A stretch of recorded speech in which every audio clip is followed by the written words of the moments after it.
Inna akramakum indallahi atqakum. Sesungguhnya di antara kalian yang paling mulia adalah yang paling bertakwa di antara kalian.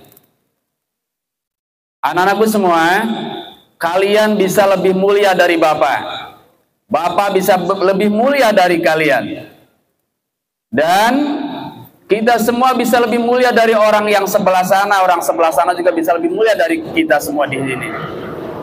Tergantung seberapa kuat, seberapa tinggi, seberapa besar takwa kita kepada Allah Subhanahu wa Ta'ala. Tahukah takwa itu apa? Siapa yang tahu takwa itu apa? Iman, takwa, iman, takwa. Nggak tahu takwa, jangan-jangan nih. Iman deh, iman. Iman itu apa iman? Kepercayaan atau percaya betul. Sekarang takwa. Takwa itu apa? Ya. Takwa itu adalah kemampuan melaksanakan perintah-perintah Allah dan kemampuan meninggalkan larangan-larangan Allah. Diulang, takwa itu apa? Kemampuan melaksanakan perintah-perintah Allah dan kemampuan meninggalkan larangan-larangan Allah. Baik, anak-anakku semua, bulan ini sekarang bulan apa? Bulan apa? Bapak tanya tahun Hijriah. Bulan apa sekarang? Bulan Muharram. Siapa yang tahu artinya Muharram? Siapa yang tahu artinya Muharram? Angkat tangan. Gak ada. Muharram itu dari kata harrama yuharrimu tahriman. Wa muharraman fa huwa muharrimun wa dzaka muharramun harrim la tuharrim muharramun muharramun. Ada yang pernah ngaji ini? Ngaji sorof namanya, ilmu sorof, tata bahasa Arab atau asal usul kata dalam bahasa Arab tuh begitu. Muharram itu dari kata harroma. Harroma itu maknanya mengharamkan. Muharram adalah bulan yang diharamkan. Pertanyaan berikutnya, apa artinya haram? Hah? Tidak halal. Berarti kalau begitu haram artinya apa? Dilarang. Ada lagi makna lain? Coba pikir dengan jernih. Bulan yang diharamkan berarti bulan yang dilarang. Dilarang apa begitu? Bulan haram ada 4. Di antaranya Muharram tadi, nama bulan. Kemudian ada Dzulqa'dah, Dzulhijjah, sebelumnya 2 bulan sebelumnya. Dan yang loncat sendiri namanya bulan Rajab.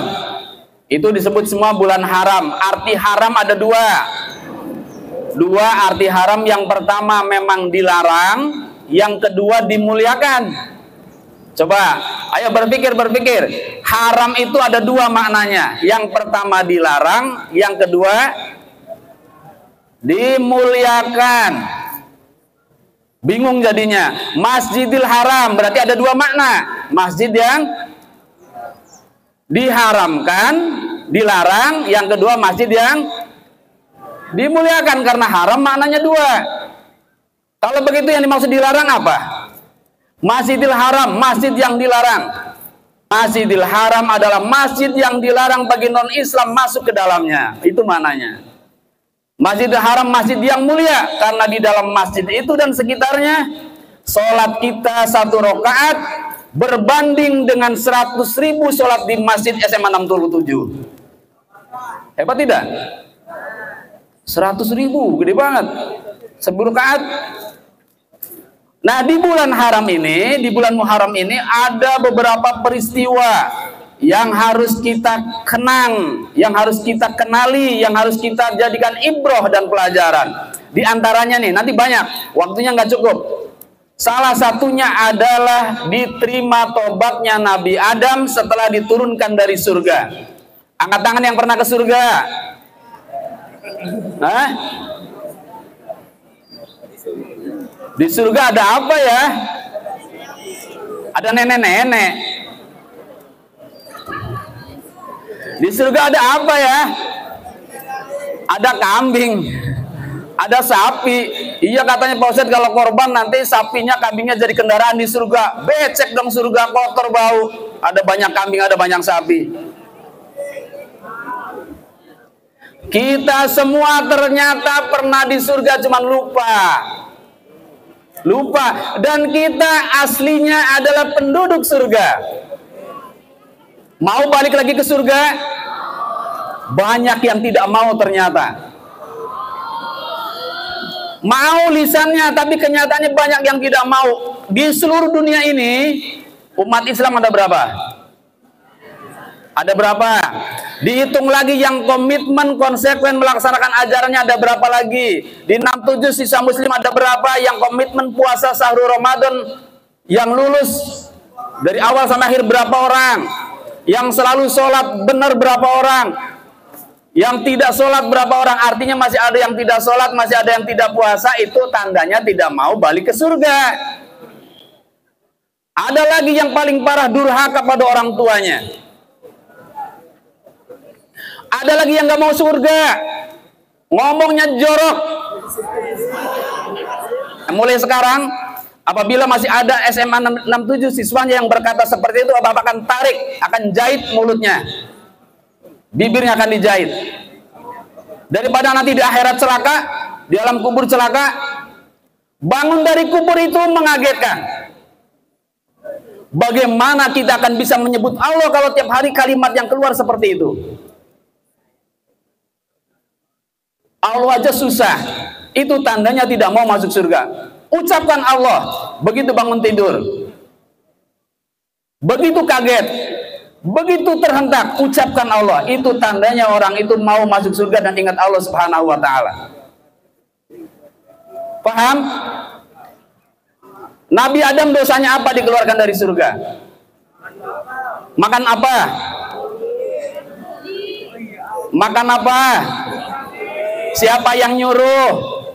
Siapa yang godain suruh makan itu, buah itu? Yang godain tuh, yang sebelah sana tuh. Tuh, yang godain tuh. Iya.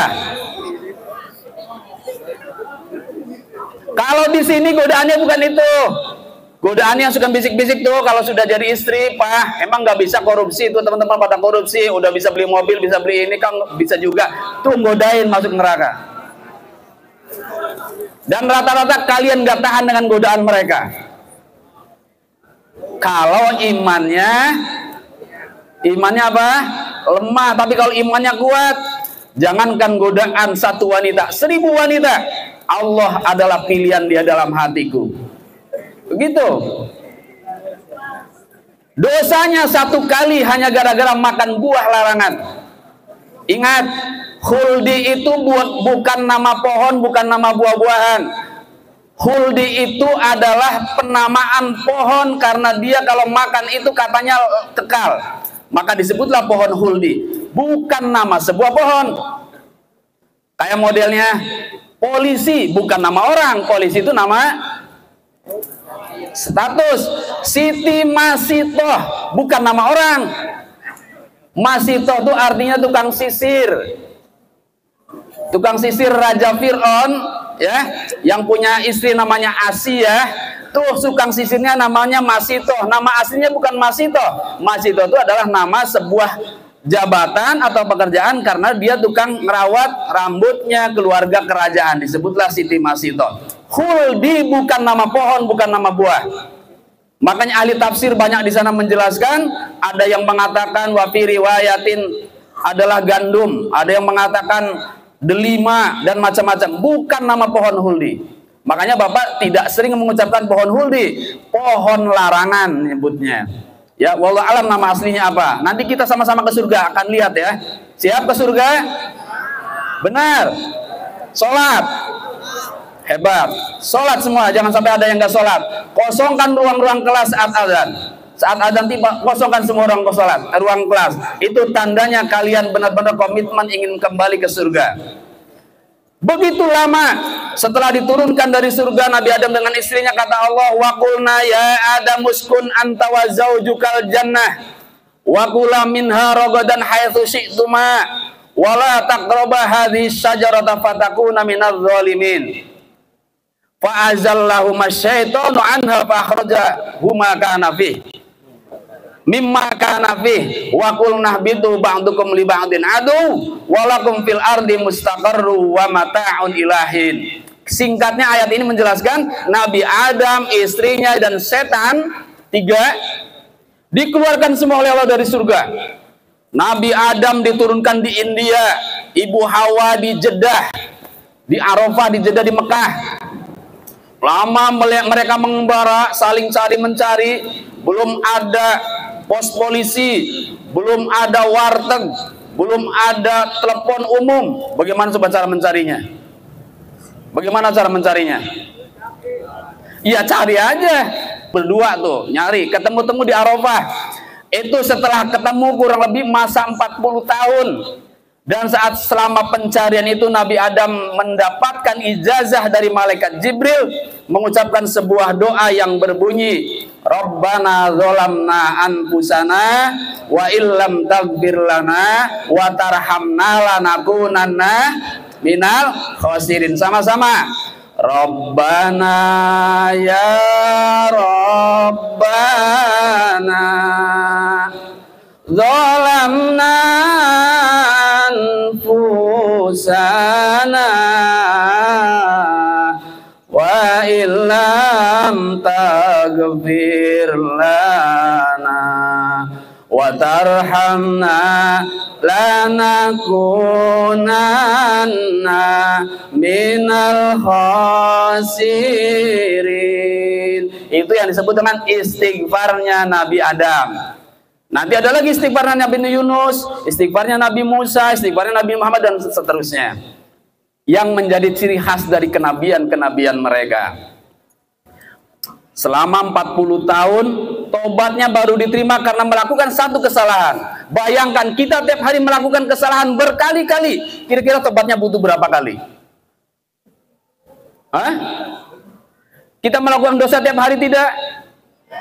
Bagi orang yang mempelajari dosa itu ada berapa dan macamnya apa-apa, jenisnya apa-apa, maka kita akan sadar diri bahwa tiap hari kita tidak pernah lalai dari dosa. Tapi bagi orang yang tidak mempelajari dosa itu ada berapa apa saja, tiap hari cengengesan karena merasa tidak punya dosa. Itulah orang-orang yang merugi. Tandanya tidak pernah menangis di hadapan Allah Subhanahu wa taala karena dirinya selalu merasa suci, merasa tidak punya dosa. Baik anak-anakku semua, setelah dipertemukan selama 40 tahun itu, bertemu di sebuah tempat, di sebuah gunung, namanya Jabal Rahmah. Di sanalah pertemuan mereka, sehingga saat ini nih, kalian yang masih suka klinik, masih suka tahayul, masih suka hurafat, banyak orang jamaah haji bawa foto ke sana, lalu ditanam di sana dengan harapan semoga keduanya bisa mendapatkan jodoh. Paling tidak kalau sudah keluarga bisa sakinah mawaddah. Itu masih berbau-bau tahayul, masih berbau-bau hurafat. Ya, kalau doa tidak seperti itu. Doa itu adanya di simbol-simbol. Doa itu paling tidak adanya di simbol. Misalnya pernah dengar tidak? Kalian kayaknya nggak ada sekarang. Bapak waktu kecil pernah sering lihat orang bangun rumah itu kalau pas mau pasang genteng, di atasnya itu ada usuk, ada bendera, ada tebu. Di atasnya ada pohon tebu. Lalu setelah itu buat bubur putih, bubur merah. Masih ada ngalamin seperti itu? Ibu-ibu dulu ada insya Allah ya. Kalau anak-anak sekarang kayaknya nggak ada. Apa tebu itu? Tebu itu simbol daripada mantapnya kolbu. Tebu mantapnya kolbu. Apa bubur merah, bubur putih simbol apa? Agar supaya berharap agar di dalam rumah ini, setelah dibangun rumah ini, tidak ada pertumpahan darah, tidak ada pembunuhan gara-gara warisan dan lain-lain, sehingga otak tumpah yang disimbolkan dengan bubur putih, darah tumpah yang disimbolkan dengan bubur merah. Itu namanya doa melalui simbolik. Dan itu masih banyak di kalangan NU, masih banyak yang menggunakan simbolik-simbolik itu. Kalau bulan Syawal kirim-kirim kue apem masih ada. Tapi banyak yang mereka yang tidak tahu maknanya apa. Apem itu dari kata afun. Afun itu apa? Memaafkan, afun, ya. Dan semua hal ada, termasuk ketupat, ada maknanya. Cuman orang-orang sekarang tidak tahu bahwa di dalamnya ada simbol-simbol atau ada istilah agamanya namanya tafaul. Tafaul daripada sebuah nama agar yang membuatnya atau yang mengharapnya menjadi termotivasi untuk melakukan perintah-perintah Allah dan sunnah-sunnah Rasulullah SAW. Ya, kayaknya masih lama kisah ini. Dah, ya. Yang mau nanya silakan, satu saja. Ada? Ya, silakan. Hebat tuh. Hebat dari tadi.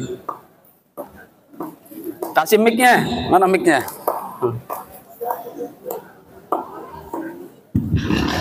Oh.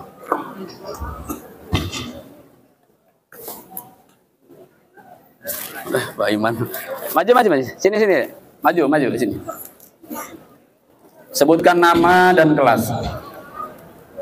Satu saja ya, waktunya nggak cukup. Ya, silakan. Yes. Assalamualaikum warahmatullahi wabarakatuh. Waalaikumsalam. Saya Lia dari 91. Saya mau nanya, tadi kan bahas tentang bulan yang diharamkan ya Pak. Nah kalau misalkan kita ganti puasa, terus di bulan yang diharamkan, tapi kita nggak tahu kalau misalkan bulan itu diharamkan. Baik, terima kasih. Assalamualaikum warahmatullahi wabarakatuh. Waalaikumsalam warahmatullahi. Di situ aja di kursi, taruh kursi. Mic-nya taruh kursi. Ya, baik. Inilah yang Bapak harapkan.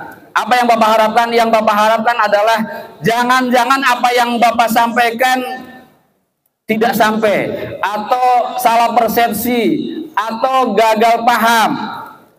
Ya, bisa jadi keterangan Bapak kurang jelas, atau masih ada yang terpotong sehingga tidak tersampaikan. Jadi begini, yang diharamkan di sana bukan diharamkan puasa. Ternyata yang diharamkan di sana haram berperang, haram membunuh, haram apalagi? Berburu dan lain-lain. Itu pekerjaan-pekerjaan yang diharamkan di bulan Muharram itu atau di bulan haram itu. Adapun puasa, banyak ulama dalam kitab-kitab klasik bahkan sabda-sabda Nabi SAW dan diikuti oleh para sahabat Nabi, banyak di kalangan mereka para sahabat Nabi dan ulama-ulama yang puasa full dalam rangka memuliakan bulan haram, baik itu Muharram, baik itu Dzulqa'dah, Dzulhijjah, kecuali hari-hari yang dilarang, hari raya, hari tasyrik, dan hari-hari tertentu yang dilarang. Ya, tapi untuk hal puasa sekali lagi bukan dilarang tapi dianjurkan. Karena cara memuliakan bulan haram salah satunya adalah dengan cara berpuasa. Jadi kalau maknanya ada dua, yang pertama haram dilarang, maksudnya dilarang tadi ya. Kalau masjid berarti dilarang masuk orang-orang tertentu. Kalau bulan berarti dilarang melakukan pembunuhan, perang dan lain-lain. Kalau yang dimaksud bulan mulia adalah karena kemuliaannya, kita akan mendapatkan kemuliaan itu bila kita ikut memuliakan. Bulan mulia itu tidak berefek kepada kita kalau kita tidak memuliakannya. Cara memuliakannya dengan sedekah, dengan zikir, dengan berbuat baik, termasuk diantaranya adalah dengan cara berpuasa. Ya, puasa ini di bulan haram nih sebulan penuh, silakan. Oh, mau 10 hari saja, 1, 2, 3 sampai 10 bagus. Ada 1 hari saja puasa, saya mah 1 hari aja, buatnya 1 hari, silahkan. Tidak wajib. Kan begitu ya? Itulah fleksibilitas daripada agama kita. Tidak